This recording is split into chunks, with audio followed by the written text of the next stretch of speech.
Hello, welcome to Scratching the Surface. I'm Bierut Fuller, and this is my podcast about design criticism and practice. This is sort of a special edition of Scratching the Surface. Jessica Helfand is on the show today. Jessica, of course, is a designer, a writer, an educator, and probably best known as the co-founder of Design Observer.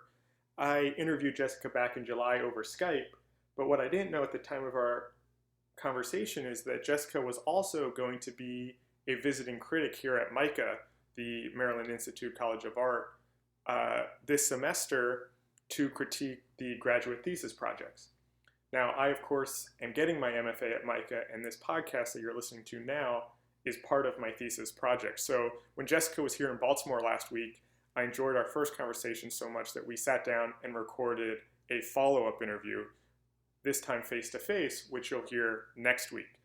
But today, you're going to hear our first conversation, which we recorded back in July, where we talk about the origins of Design Observer, how she started writing, the effects of social media on design criticism, and using podcasts and video and other mediums to talk about design.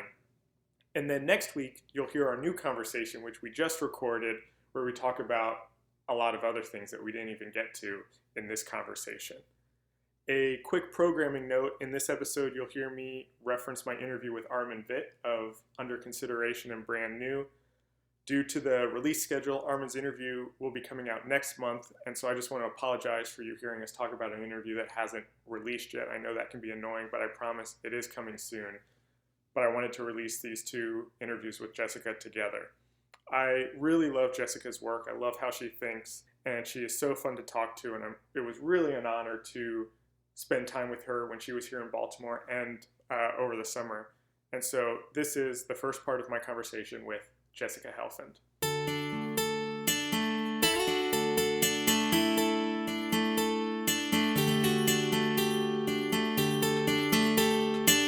So I kind of wanted to begin with when I came to design about 12 years ago or so when I was in high school. And I told this story to Michael Bierut, and I interviewed Armin Witt last week, and I told him this story also. I grew up in suburban Pennsylvania, had never met a graphic designer before in my life. So this was like 2003 or so. And so I kind of just got on the internet and started looking around at what graphic design was. And so my first introduction into what a graphic designer does and who graphic designers are were through design blogs, because that was right as blogs were kind of picking up steam and kind of right. We started ours in 2003, end of 2003. Yeah, and I think I was like a very early reader as being like a 14, 15-year-old kid. And so I learned about kind of criticism and theory and these types of things before I ever went to design school and learned what kerning was. I knew kind of design history before I knew the kind of practical side. So it's very like fundamental to my design education, and obviously Design Observer was a huge part of that. right. And so I kind of wanted to start a little bit there. I was curious about kind of what are the origin, or actually, you know what? Let's start even back a little bit further. What came first for you, kind of design or writing? Definitely design. But I have an unorthodox background as a designer because I didn't go to art school. I went to Yale as an undergrad. I studied graphic design, but there was no theory back then. So I did a special combined major in graphic design and architectural theory. So desperate was I for the kind of things you and I are talking about, right? Yeah. Like something to actually help me understand and really contextualize the work that interested me visually. And I'd grown up with parents who were collectors, and in particular a father who was a collector of 19th century posters and prints and things having to do with the history of medicine. And so I grew up in a house full of drug posters, big oversized printed things that were romantic and colorful.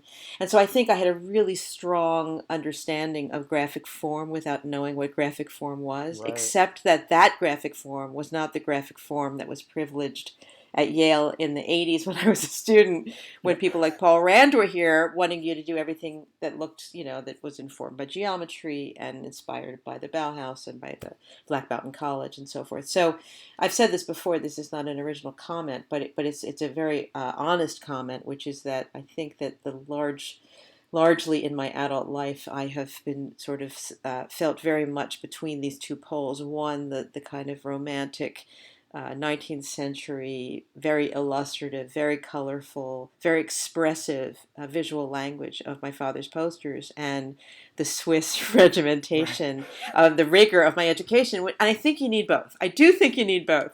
But It's I interesting. felt very much alone between those two poles. And The writing came much later. And I, in fact, as a student at Yale, I never took any writing classes, but I had a very brief career after college as a television writer, where I just learned oh, on my really? feet. Yeah, I wanted to work in entertainment. I was very interested in theater.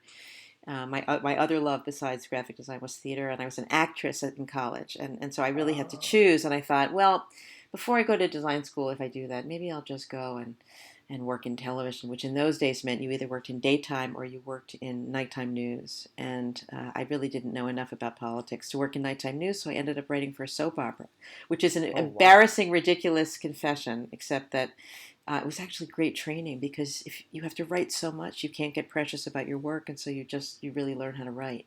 So even though And I'm not writing about characters and romance, it was really a great training ground. and had you written much before that?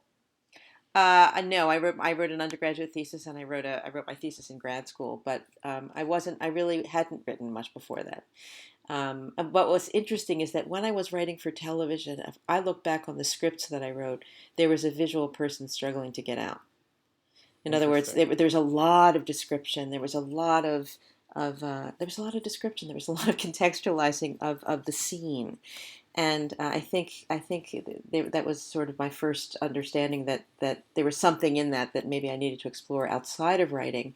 And interestingly, now when I write, I think that's my favorite thing about writing is really writing descriptively about something. And I think more and more as I get older, my writing is getting more personal. My latest book is more personal, and I don't want it to be saccharine. And I think I'm too young to write my memoirs, but I think there's something about that's coming back to me from that television writing, the idea of writing about human experience, the idea about writing about a sentiment that's not purely a formal Right. adjudication of some external thing, but that actually has a much more humanitarian presence. So maybe it's all coming together. I don't know. That's interesting. I can't confirm this, but I'm pretty sure I read somewhere that Rem Koolhaas, who's been very influential in kind of my thinking about a lot of this, started as a screenwriter also, Oh, that's so um, interesting. and saw that as kind of like an architectural activity of having how people move through space. I think I read that. It I it can't was confirm it, that. it would certainly explain like the deconstruction of the Hmm. door and the window and the way he's done things he's done at the Biennale. That would certainly explain it. Yeah, it sounds I think it's all grist for the mill, and I mean, it's most people, most of my students, many designers come up through a much more, I think, if not conventional, at least more streamlined process where they study form and composition, and then they move on to things that are more conceptually rich, and then eventually they go to right. graduate school, and then they start their own studios, and that would be the path of the direction of most designers. But I had this unorthodox background, and now at Yale I'm teaching scientists, and I'm teaching in the business school with Michael now. So I think this idea that design has a role outside of design Hmm. is it comes back to your first question, I think, which is why Design Observer. We really wanted to start to look at design in conjunction with other things, and not just preach to the ghetto, to the choir. That's interesting, and it's funny because there's like this large group of designers that I kind of read when I was that high school student that I saw them as writers first, like before I ever saw any of their design work. I said this to Michael Bierut. I read his essays on Design Observer before I saw any of his design, and so I think it's interesting, kind of how you fall into that. Yeah, Um, and I mean, you could say that design is pictures and words, and that mhm. and that we shouldn't be sequestering one from the other, and it's not a divisive set of conditions, but one helps the other. So just as you design a logo, you understand something about letter forms. Why wouldn't designers be trained to understand writing and the expressive power of language as one more tool in their toolkit? Right. When I interviewed Michael Rock, he said that design is an elaborate form of writing, which I think is a great kind of way to think about that too. Yeah, It's it's true. taking these kind of pre-made pieces and putting them together and finding a harmony and a rhythm kind of between them. And also, I've often felt that I imagine myself in the studio, sort of swiveling between my writing self and my making self, and I always have. And I would add to that that when I add the teaching self, I feel complete. Like it's those three things for me. That if I take one Mm. away, I'm not as good at the other two. Yeah. Because in a way, think about it. What you can figure out visually, you figure out verbally, and what you can figure out on your own, you figure out in concert with other people. Which, in the case of either being a student or teaching in a classroom or in a studio, is ideally a really lively intellectual space to probe a new idea. So, in a sense, design should have all three of those. We should have Right. some Right. education component, some studio making, really vesting yourself and diving into something formally and writing. And I really like last night. I was up really late designing something, I didn't plan to be doing that, but Yep. I couldn't work something out, and suddenly it was midnight, and I was still in my studio. The same can be said of writing, and I don't actually I'm not very organized. I don't say today I will write. I probably should, but I don't work that way. So, when did those things start to come together for you? The kind of design side and the writing side. I think in earnest for me, the first time I felt like I was onto something where I had something to say was when I was writing for iMagazine. Mm. So I did a little writing for print. I did a little writing for, the AIGA Journal because Steve Heller invited me to do so. And he was, of course, the most generous person inviting young writers to do all Yeah. sorts of things. But it wasn't until I worked with Rick Poynor, who was a really great editor back in those Oh days, who yeah. said, I want you to, he invited me to start a column, and the column was called Screen. He named it, and he said, and I remember if I could track this down, the very first article explained what I intended to write about and what I intended not to write about. I was interested in writing about all kinds of screens. The screen as a mesh between you and the world. The idea of Oh, interesting. the screen as a filter, the Yeah. screen as a surface or a canvas, the screen as a platform, the screen as a sort of shared entity that's social, that's two-dimensional, that's Right. four-dimensional. And I was so interested in the notion of how, and this was early. This would have been, I want to say, the early '90s, and so I had young children. I didn't even have children then. I guess it was just in the early days, and we were just sort of starting our studio. We hadn't started Design Observer yet, but I every month. I guess it was every other month. I think it was 6 times a year. I wrote 1,800 words on something, and Oh wow. it was something cultural in the design zeitgeist. It was a film that had come out. It was, I remember writing about there, and I've done this since because, of course, there's been so many tragedies that have unfolded through the media. I wrote about the mass killing at Virginia Tech in an article because I was interested in the reverse engineering of the gunman who was kind of reverse engineered through his screen life. And of Huh. course, now we do that all the time. And now, 3 times I think during the killing in the Orlando attacks, the gunman checked his Facebook page. Yeah. So I'm not saying that I was prescient in writing about this, but I was really interested in how the screen was this kind of membrane That's interesting. connecting the public to the private life of individuals. And for so many years it had just been the TV screen, which was such a barrier to entry. It was, you were in Hollywood, you were a Right. star, and you were in the audience in your living room. Now suddenly I could see this conflation of media and very Warhol-like in some ways and very propaganda-like in other ways. And so I think that was the first time writing. I would think about it for a whole month, and then I would sit down and I would really, every word I would really slave over. And then when I had done about a couple of years of those, that's when I wrote the book Screen, which was those essays Okay. and then other essays I'd written. And of course now most of them date, and occasionally I look on Amazon and says, who would read this? It's so dated because I wrote them, 20 years ago. But I think that was the first time I got excited about writing as an extension of my studio practice. And this was around. Where was this in the timeline to the Looking Closer series? I guess sort of similar. The Looking Closer series was very much Poynor and Heller. Okay. Bill Drenttel, my late husband, and Michael did, I think, the first one. I think there were a couple of them. I only did one, which was the historic one. Oh, okay. Which is the one with the green cover, Right. which Yep. Involved things that back to the Crystal Goblet and things like that. But Yeah. I think they were looking at that time, and so I think that was like right before we started Design Observer, like probably late '90s was when we were doing those, and it was I think Heller's idea mostly to have this kind of canonical approach to Right. these essays. And interestingly, I was looking at them only last week because Michael and I are teaching a course in the business school, and we don't really want the business students to read and write essays about design, Mm. but in order to give them some background, it does feel like a kind of seminal Yeah. location to at least go and find those things. Of course, now everything's online, so essays and books are not as hard to find as they once were. So how did Design Observer start, and kind of what was the plan?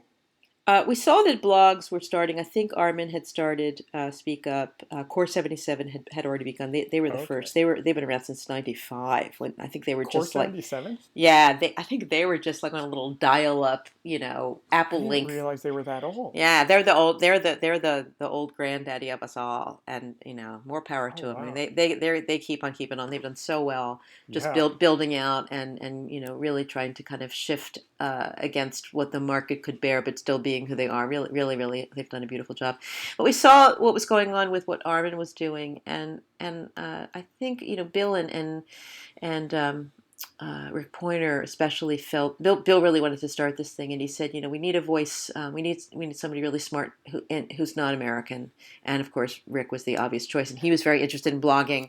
I think we have been over the years less successful in really having an international presence, although that is largely what I've been spending my time thinking about in the last 5 years. Right. And then Michael wanted to write, and so in the early days, I mean, Michael has, as I'm sure he told you, incredible nostalgia for the days when there's like Yes. one post a day and three Uh-huh. little things, but what the real paradigm shift, if we look back, is that there was no Twitter, there was no Facebook, there was no social media, and so to comment was to comment there, and Right. so that's where the conversation happened. And so I don't know that I've since there have been people who've criticized us saying, it's your job to carry the mantle for design criticism. It's like, it's not really my job. I have a lot of other jobs. I have 2 children in college. I have some Right. other things I have to do. And it's really hard to make money. We've never really been able to figure out a way to monetize Design Observer. But that was a really exciting time. I would say those first 5, 6, 7 years, before everybody was doing it, when we really were doing something, I think, quite exciting. How it's interesting that you bring up social media, because that's something I wanted to ask you about, and how that kind of has changed what the site is. When I talked to Armin, he said that as he was seeing more and more conversations happening on Twitter, there wasn't the type of discussion happening on Speak Up anymore, and that was one of the big reasons why they decided to kind of shut it down. And so I'm curious, kind of how Yeah, he did a really smart thing. Armin's a genius at this. He yeah, he shut it down, and then with Brand New, it's like the only place I know where people are talking about something in earnest, and they're not doing yeah, it on social media. And he did that by being very, very specific. Now, specific, and it's still a huge field, but he dialed into that one thing, and he hit a nerve in a brilliant, typically Armin fit way. yeah. We did not do And who that. would have known that logo redesigns would become such the event that they have Armin become? Armin has that kind of Midas touch with those Yeah. things. He's really, I don't have that skill. I may have some other skills. That is not one of my skills. But I think, you have to be honest about what you're good at. And he's really good at that. He's good at many things, but he's good at that. I think we have a great social media presence. We have, Mhm. a lot. I think we have almost 900,000 people following us on Twitter. Now, Twitter, it's free to follow somebody on Twitter, which we found when we did our Kickstarter last year. I think we jokingly posted one day, if 1/20th of our followers gave us 50 cents, we'd meet our goal. And I think we made $3 that day. Like, it didn't, so you realize, like, really, you want to say, really, guys, really, after all we've given you? But what are you going to do? Wow. Cry into your soup. So, I think social media is great. I think it is an ecosystem. You have to do everything everywhere. You have to post everywhere. And I think everyone's realizing this. It's not just that that's an artery to channel one thing. You have to Facebook again, and you have to post it on Twitter, and you have to do all of these things. And I struggle with this because my new book is really about, in a way, it's kind of a call to action against that kind of broadcasting, Mhm. against the kind of, not that I mean, I do it every day, but I do it as a journalist. I don't do it as look at my puppy. Although Right. if I had a puppy, I probably would do that. But I think there's something about it's become reflexive. It's become non-thinking, and what we lack, and this to me comes very much back to design criticism, was we don't have a kind of an ethical or moral center. There's nothing in the profession or in the way we teach or in where criticism is that urges us to stop and reflect. And certainly social media does not benefit the person who's walking around thinking about the larger moral center of questions. So I'm not trying to self-appoint myself as the ambassador of philosophy here, but I do feel that there's a crisis coming. And I think design, really good design, is thoughtful and meaningful and has longevity. Yeah. And it can't, a generation ago it had longevity because it subscribed to some modernist ethos. That's not enough anymore. I mean, I still believe in form, and I still think that things that are classic maybe live longer, but I think that what's happening is that, students are making things, people are making things, they're putting them out on the internet, they're going viral, and suddenly, the next thing you know, someone's buying a gun and mowing down the crowd. Now, it's an exaggeration to say that, but it's not such an exaggeration to say that. And I say this because, and this, you've probably seen this, one of the big incentives for writing the book was a student your age who was about to win a very big prize from a jury I was on in Europe, who had made a Kickstarter campaign to fund a revolution. And he did it as a kind of Mad Libs, like just fund any revolution, just, hit these points and you can fund your own revolution. And his Kickstarter video was a terrorist video that he'd stripped out the bad bubble type and he'd put in his own legend. Well, he was so good at design that he used his design chops to retrofit the message on a pernicious video. So he basically appropriated the language of terrorism to create this innocuous thing. And as an art experiment, the other critics thought it was great. And I went apeshit crazy and I shut down the conversation for 2 hours. And I just thought, oh my God, this is, we can't do this. I mean, the mother in me, the teacher in me, the moral, Quaker school educated Pennsylvania kid in me can't go there. And I thought, it's not like design isn't great and design can shape the world, but that's not the direction we should be going in. So that to me, what interests me in design criticism is not being afraid to take a stand about something you believe in. This is something I believe in. It doesn't mean that design can't be great and award-winning and change our perception of all sorts of things, but we can't do it without a better knowledge of what we're getting into. And that comes back to how we educate designers. It comes back to how we understand how things live on the internet, where they go, that they become unmoored from our imaginations and they traffic in this world we can't control. We're not talking about that enough in design. I have so many questions. Sorry, I was like a runaway train there, Jared. I'm sorry. That was Get so me going. Great. I have so many questions. When I talked to Michael Rock, he quoted Mark Wigley, who said he's doing the Istanbul architecture. Oh, I love that thing he's doing with Beatrice Colomina. Yeah. And said that there is no world outside of design anymore. Everything has been designed, and even the nature preserve or wildlife is designed because we've put borders around that. And said that was a thing. And that's kind of where I'm coming into this with kind of a lot of my project in this thesis is this idea that there are more people talking about design than ever before. Design is bigger than it's ever been before. How do we look at that critically to see what is good and what is bad? That is such a good question. Boy, that's the subject for a thesis right there, right? So to come back to how do we not sound like we're finger pointing and pontificating? Yeah. I mean, I think a certain amount of wheat from the chaff is just going to self-separate. It has to, right? So for example, take photography. So Michael and I were talking, and it'll be on tomorrow's podcast, but this photograph that came to represent the Baton Rouge police brutality, black and white thing, this beautiful woman walking in. So everything about this photograph, right? Like, militant guys, beautiful woman, male, female, black, white, they're in uniform, she's in a flowing dress. Her whole side of the photograph is empty. Theirs is filled with police guys in like hazmat suits. So you look at a photograph like that, you think, that's no Instagram photograph, right? That is a photographer. That's a Cartier-Bresson moment. That guy, I mean, that's good. I hope it makes his career. It should make his career. Yeah. He's a photographer from New Jersey who lives in New Orleans, who happened to be in Baton Rouge, who got that shot.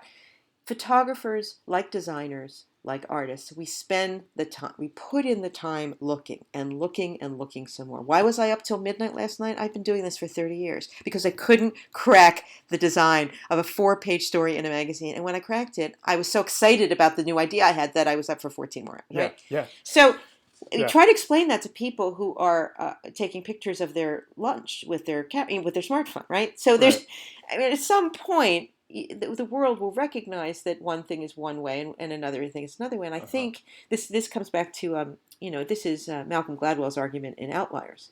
Like you got to spend 10,000 hours doing something to get good at it. And just because you have a smartphone and think that conveys a certain visual literacy does not make you capable of, and with all the Wix templates in the world. I mean, the good thing about the Wix and the Squarespace templates is the world looks a little bit better than it did when I was first designing websites and stuff really looked bad. Right.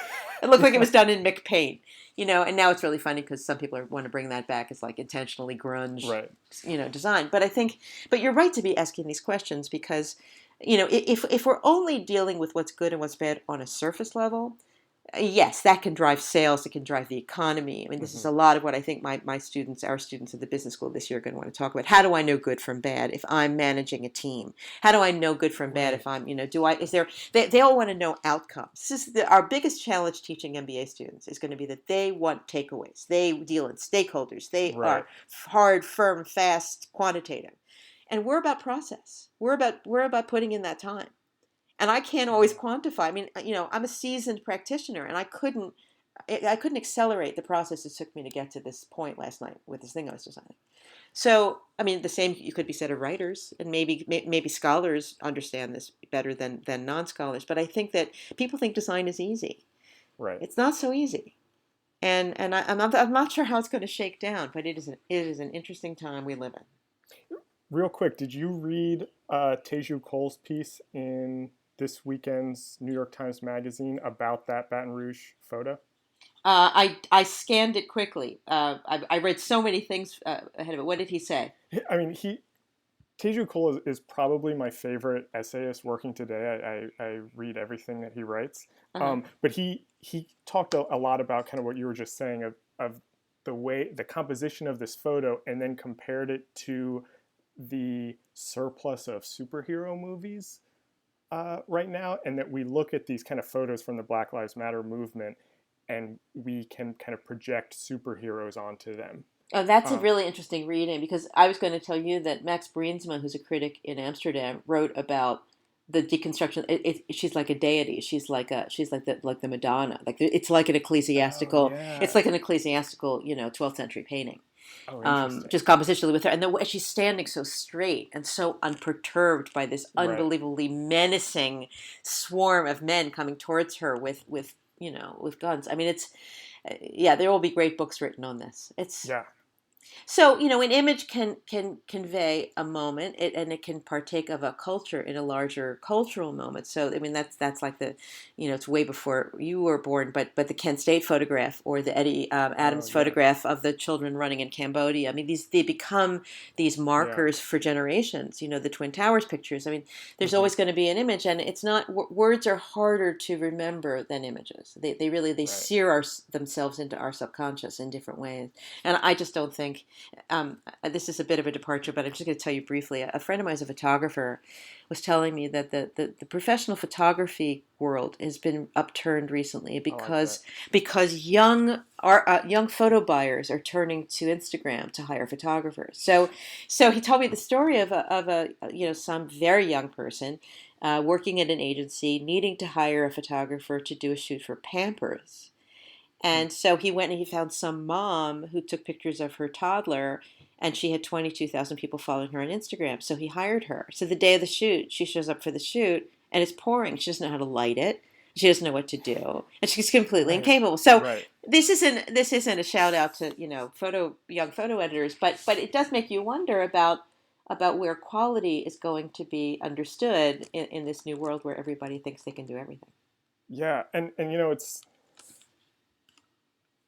it's interesting because when I was in college, in undergrad, the big kind of discussion that I feel like my professors were talking about and was talking about in the larger design culture was that designers wanted a seat at the table, and that all this software was making the job easier, and that the professionals could kind of bring something new.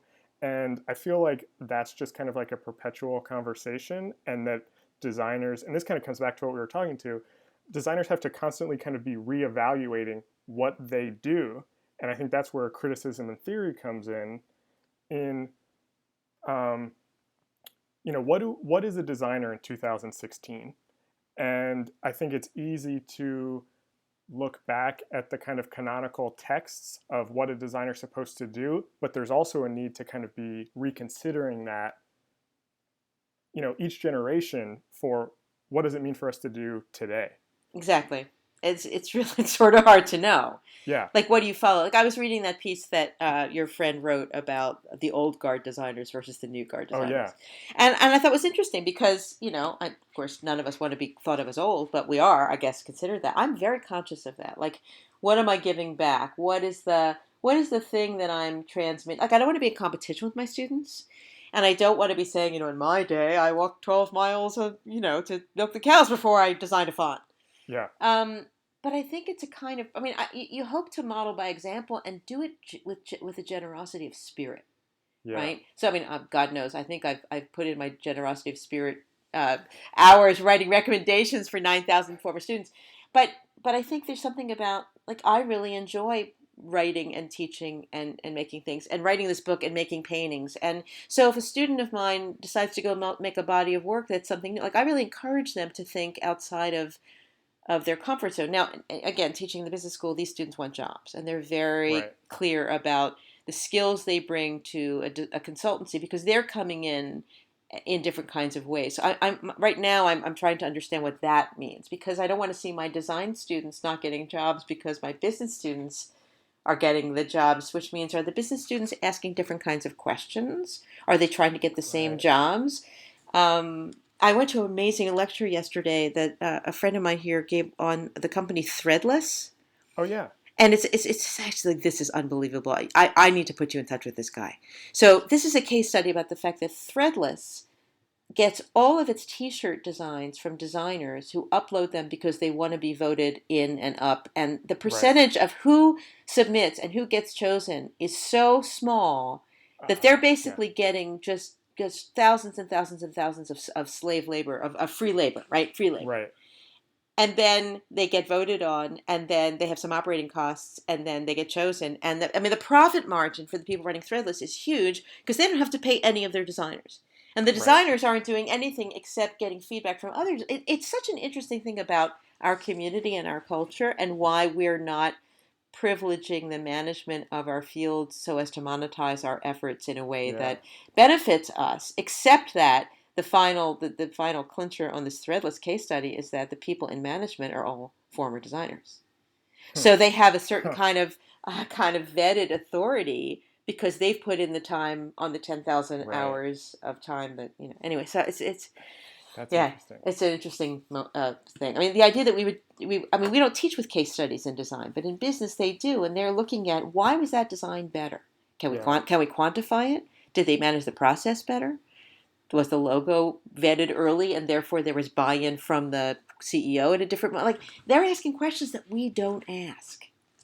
Yeah, that's interesting. I want to come back, before I forget, to something that you mentioned earlier about kind of social media and that kind of immediate kind of criticism and that kind of lack of philosophy and theorizing. Yeah.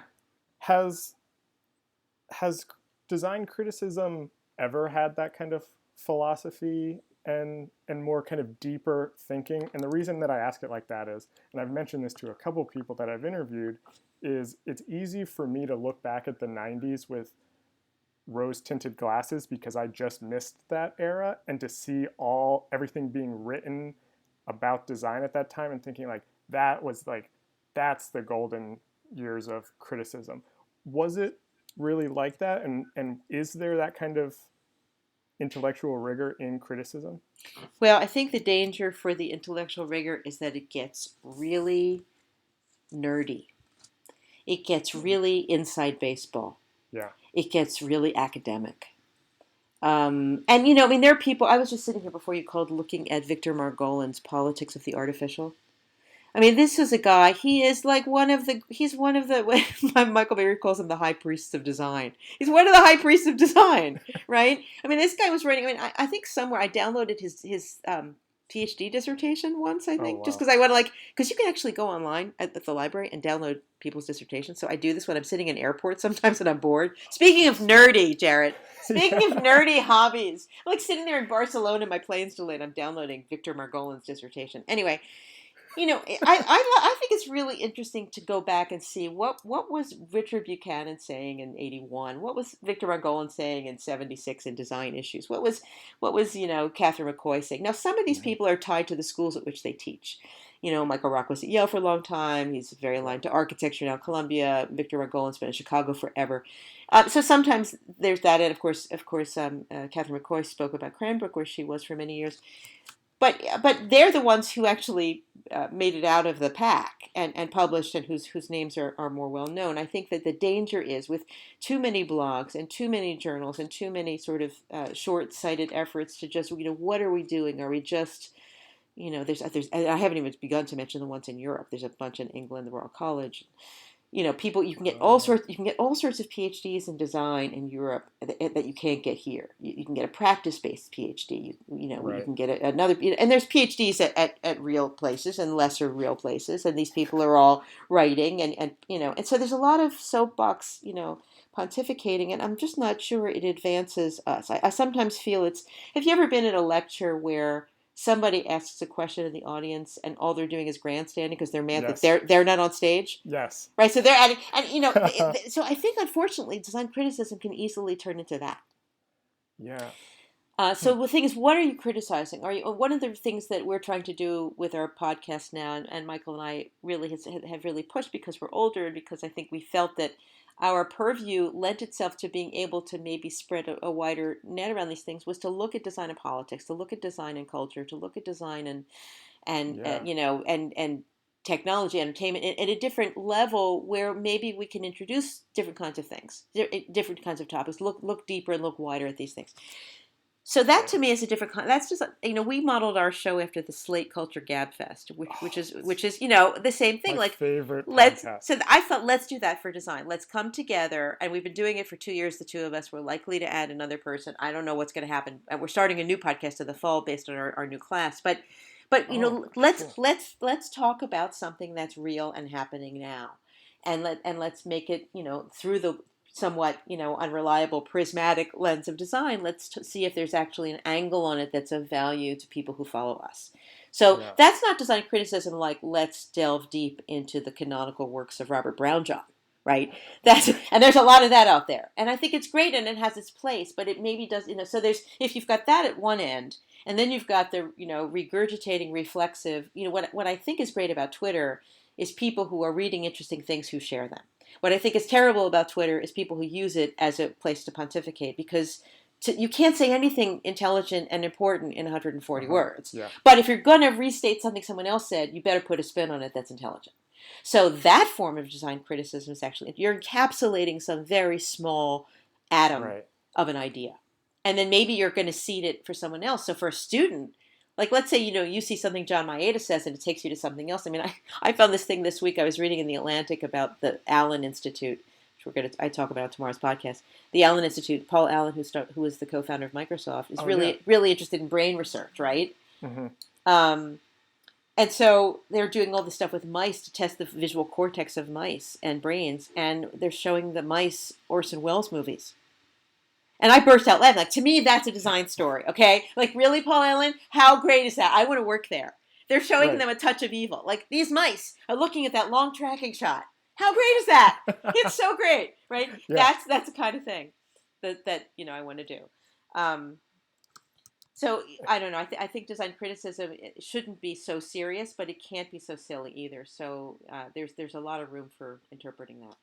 Yeah, and it's interesting. I hadn't even made the connection to the Culture Gab Fest, but now, as soon as you said that, that's exactly right. That's exactly what you're doing, and I think what they do, which is really interesting, what you guys are doing is, it is kind of going kind of really deep on a topic, but also really wide in a very short amount of time. Yeah, they're 35 minutes. They're really short. Yeah, Um, which is great because it's just bite sized. You listen to it on your commute, and you kind of leave knowing something that you didn't know before. right. That's the goal. And the new one is we're teaching this class with a very hyperbolic title. It's called 12 Design Ideas That Change the World.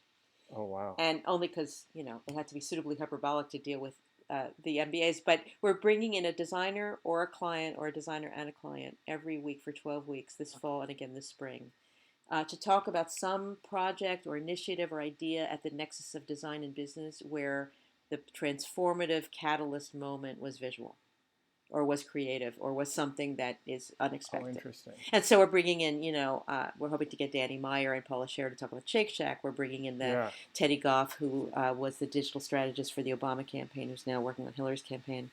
We are bringing in people in public health, public space, architects, people from Broadway and film. I mean, just really, really interesting projects. They're not case studies. They're just real people talking about real projects in real time. And so then we've got a broadcast studio here, so we'll take them down and interview them. So hopefully that will become that's going to be a second podcast, and really talk about, because I think there's a real appetite now for design and business, but to not let business drive it. We want design to drive, because it's really interesting to come back to the first thing we talked about, which is making language visual and making visual things, compelling for people, and finding a way in through that kind of design criticism. I'm curious. You're starting this other podcast, and I was just, as you were talking, I was kind of thinking about all the things that you've done, and in addition to your own writing, I feel like a big part of this has also been making platforms and spaces for other designers to contribute to the discussion. Well, that's such a nice thing for you to say. I hope you're right. And so I think you are, or I think I am right, and I think you are doing that. And so I'm curious of where's that come from? Well, yes, and then two is, what value do you see in kind of making space for designers to talk about these things? Well, part of it is just on a very human level. I was raised by really nice people. I went to Quaker schools, and I believe in a kind of giving back service. It's just in my blood. And I really have always hated design superstar, look at me stuff. I hate it. I hate public speaking for that reason. I remember being about your age and going to my first AIGA conference and seeing a whole long line of people, Milton Glaser, all these people signing something that they'd done. And I said to myself in that moment, if I ever make it and I'm a peer, I'm never going to do this and not let people in. So when I go to the AIGA conference, I just do roundtables. Oh, interesting. And for this new book, I said the book is about trading hubris for humility. It's about design as a humanist discipline and understanding the larger cultural human birth within which design operates. And so I said to my publicist, I will not do any public speaking. I won't give any lectures. What I will do is give workshops. I will have conversations. I'm going to the Society of Printers in November to have a conversation with the printers about the book. I'm going to Australia over Thanksgiving to hold workshops with students. This is what I did in Portugal, and I'm teaching a class on the book in the spring.